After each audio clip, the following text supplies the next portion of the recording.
Ladies and gentlemen, I think it's up to we in the media to not cover the modern Toronto Maple Leafs because they're a bunch of fucking losers, but we should cover the history of victorious Toronto Maple Leaf teams of the past.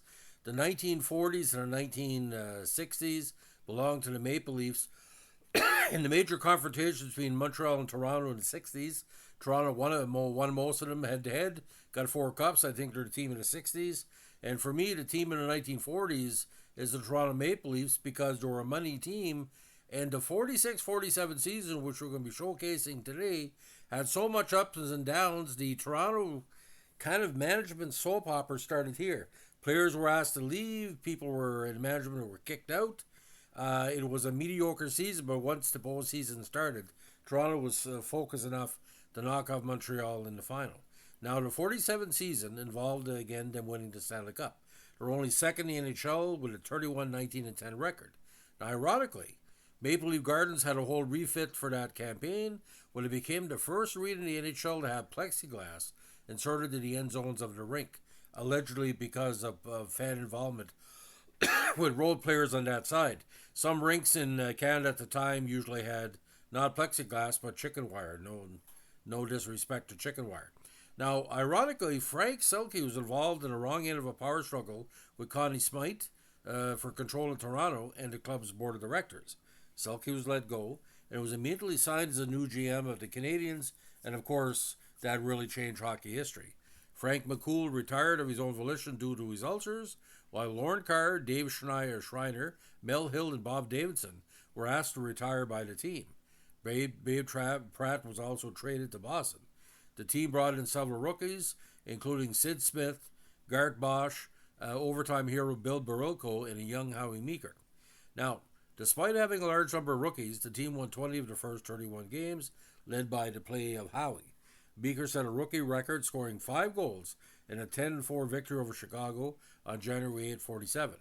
The team bounced back from a disappointing 46 season to play second and qualify for the playoffs. They ended up 7 points behind Montreal. Montreal had a 34-16-10 record in 60 contests because the games were expanded from 50. The Bruins had a good campaign, 26-23-11, while Detroit was the number 4 finisher, finishing 22-27-11. Rangers 22-32-6, and Chicago 19-37-4. Now, Toronto only had trouble with one major team that year, and that was, of course, Montreal. Only 3 wins in the 12 head-to-head contest. They were 8-4 against the Rangers, 8-2-2 against Detroit, 8-3-1 against Chicago, and 5-5-2 against Boston. They started off the season quite strong, undefeated in their first 6. And November, December was quite strong for them as well.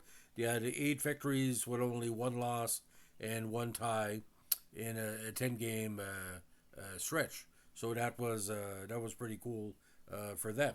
Now, they didn't end the season as strong as they started the season. They had a bad late January, early February where they lost 5 games out of 6. Now, the Stanley Cup Finals, they bet Boston in the prelims, but it was Toronto's tenacity in the final that made it work. Now, Ted Kennedy was a leader with 3 goals, including the Cup winner. Toronto had several new players in his lineup again, including Meeker, Barilko, and Helsinki, as Toronto sported the youngest NHL team that won the Cup at that time. Now, the series continued a competition that had gone on all season, with Montreal and Toronto finishing 1-2. Montreal coach Dick Irvin was mad at the beginning of the series, recalling a season-ending injury to Montreal forward Emmer Locke from a body check by Don Metz. Montreal started out strong in the series, defeating the Leafs 6-0 in the opener. Canadiens goalie Bill Durnan reportedly asked, how did these guys get in the league? Although he denied saying those words, but the rest, again, is history. The second game was a rough one, with Maurice Richard knocking out Vic Lynn and Bill Helsinki with high sticks to the head. Richard earned himself over 20 minutes in penalties and a game misconduct and a suspension for Game 3. The Leafs took advantage of the power plays and defeated Montreal 4-0. Richard would earn himself a further $250 fine imposed by President Clarence Campbell. Now, games 3 and 4 were played in Toronto, and Toronto won both to take a 3-1 series lead, winning 4-2 in Game 3 and a 2-1 thriller in Game 4, which will probably go down one of the most important Toronto Maple Leaf games of the modern era. And of course, the great hero Silaps, with his fifth of the postseason, scored the game winner.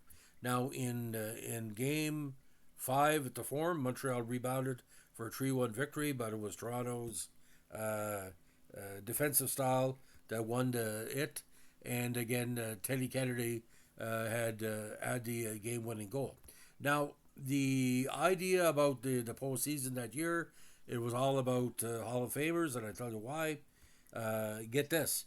On Toronto were Silaps, Turk Broda, Teddy Kennedy, Bud Boyle, and Harry Watson, while Toe Blake, Emile Butch Burchard, Bill Durham, Elmer Locke, Buddy O'Connor, Ken Reed, and Maurice Richard responded as Hall of Famers. Coaches for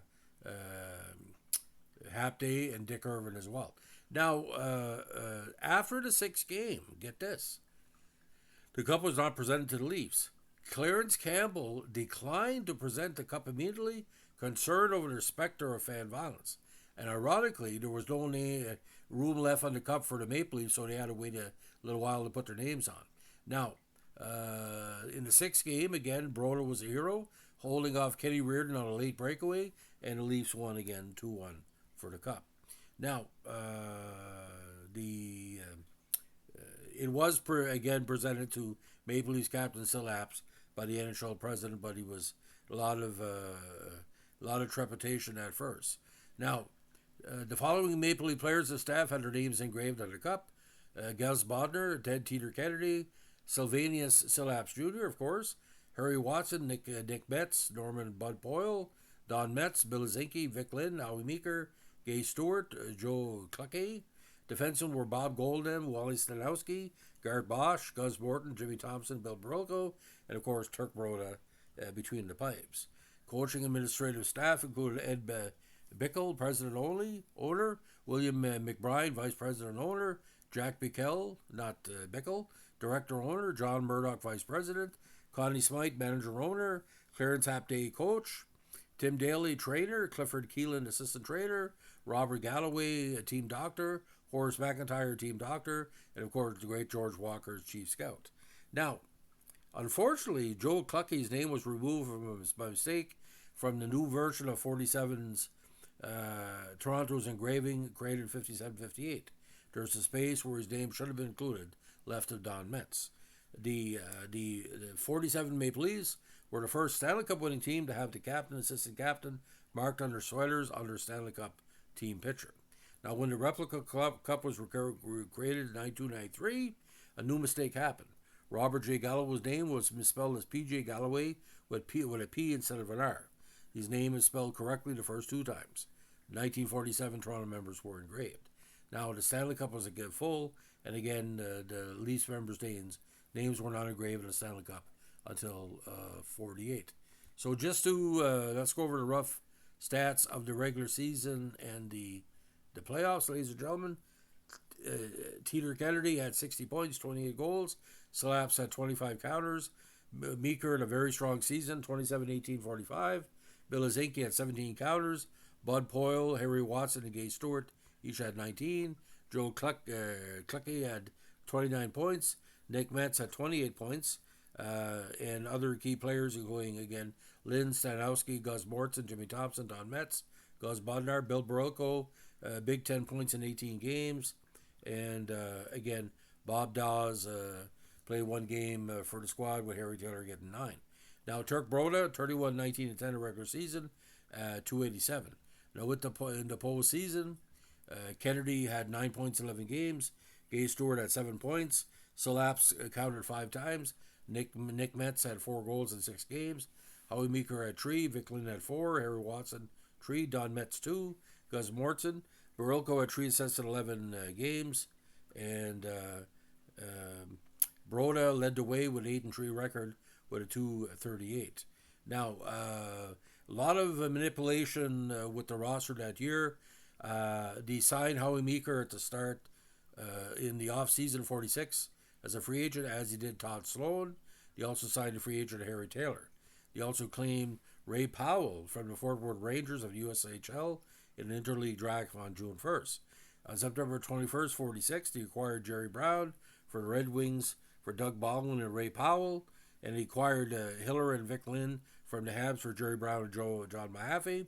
And then he signed Sid Smith as a free agent in December, and then traded Ross Johnstone to the Springfield Indians of the AHL for cash. So a very, very interesting look at a very interesting season, but this capped the Maple Leafs as a team of the 1940s because they overachieved like crazy that season. And they got hot in the postseason, and that's what kept them in the stead. So, ladies and gentlemen, this is another rolling podcast on the real great Toronto Maple Leaf teams. I think the current teams don't have the guts of this whole side squad, and they were up against it, and they came through by hard work and rookies and all the good stuff.